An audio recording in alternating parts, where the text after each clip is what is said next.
Hey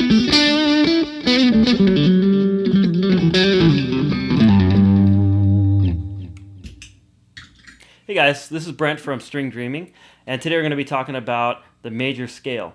So I just kind of played something that was really fast, bunch of little notes, and how do I know that all those notes are going to sound good together? Well, the answer is I'm using scales, and that happened to be in G major, and that's the scale I'm going to show you today. I'll also show you how to move it around a little bit.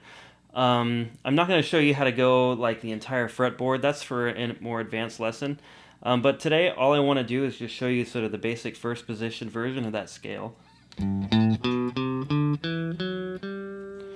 so that you can get used to what it sounds like. Because a lot of guitar players, they learn sort of a pattern and they kind of stick to patterns and things.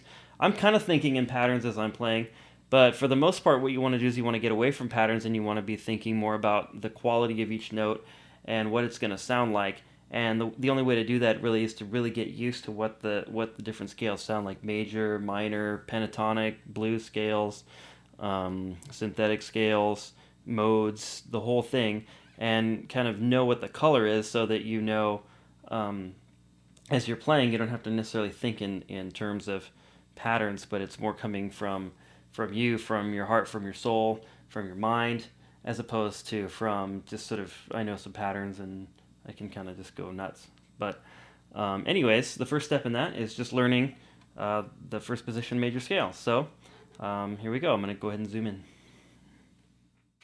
Okay, so the major scale, what we're going to do is we're going to take our middle finger, and we're going to start on G major, so we're going to put it on the 3rd fret of the 6th string, because that's a G. Then we're going to reach up with our pinky to the 5th fret on the same string. Then we're going to play the 2nd fret on the 5th string with our index finger, then the 3rd fret with our middle finger, and the 5th fret with our pinky.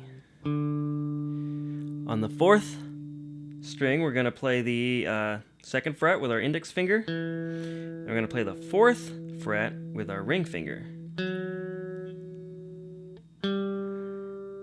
Okay. Then we're going to play the 2nd fret on the 3rd string with our index finger. We're going to play the 4th fret again with our ring, 5th fret with our pinky. Then we're going to play this 3rd fret on the next string down, and the 5th with our pinky. Then our index finger on the 2nd fret, and then finally our middle finger on the 3rd fret. That's the top. Now you could play this note, but this is the note G, so that's where the scale should naturally stop, because you start at G and at G. However, you could play that too if you wanted, because that's just the A, which is the 2nd note of the scale. Okay, so then you go back down.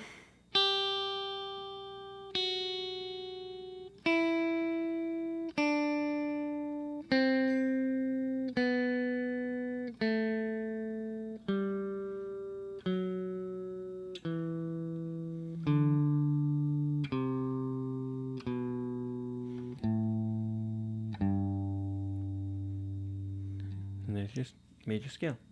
I'll do it one more time, a little bit faster. Notice that I'm keeping my finger down until I'm done with that string. So I'm not doing this, going all wonky all over the place. Okay, you want to just make sure that you keep each finger down and anchored. Feel anchored to your guitar.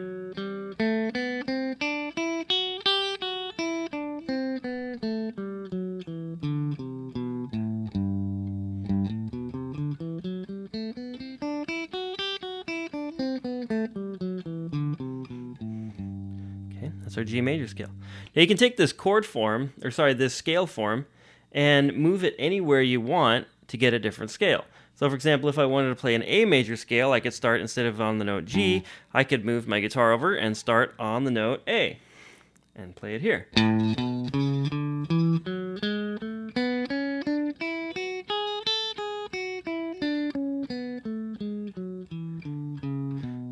Like that. Now with my right hand, all I'm doing is I'm doing alternate picking for each note. Yeah, you can see the video on alternate picking, but basically it looks like this, but over there.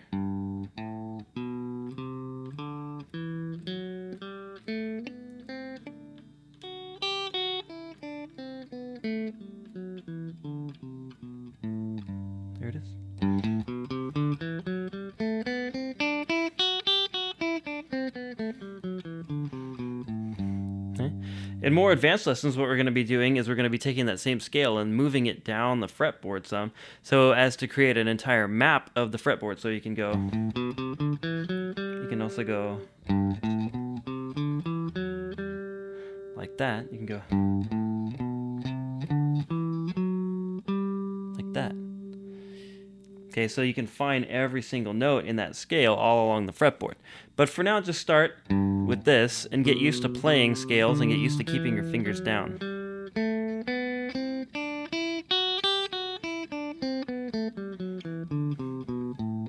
It's a great exercise to develop dexterity, develop your alternate picking, if that's the style you're using. Some styles you might want to just pick down on every note.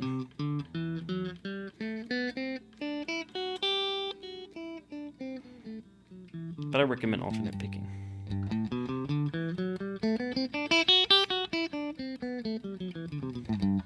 Now, some people say that you have to do this to a metronome. You could use a metronome if you wanted to, or a click, or some sort of rhythmic keeping device. But I'm more of the feeling that you should just play each note to get used to the scale and not really worry about the rhythm at this point.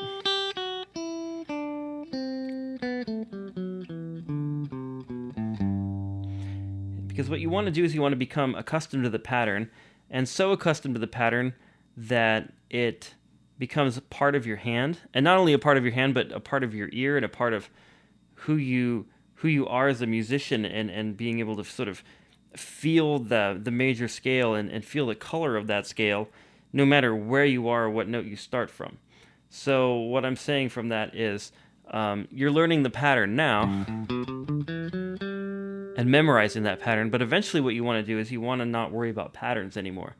When I play, I don't really think about patterns too much. Sometimes, depending on where I am, but sometimes I just get lost in the music and kind of lost on my fingerboard too, but I have internalized what the major scale sounds like, or the minor scale, or a particular mode, or whatever, and I've internalized that sound in my mind, in my soul, really, and I can just play it wherever at any point. But it takes a while. It takes you playing the scale up and down. It takes you playing a good amount of solo work and a good amount of guitar work in order to get to that point.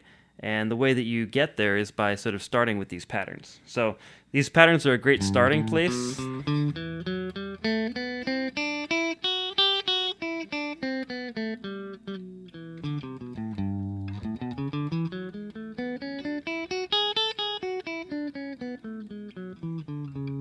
But you don't want to get stuck in patterns.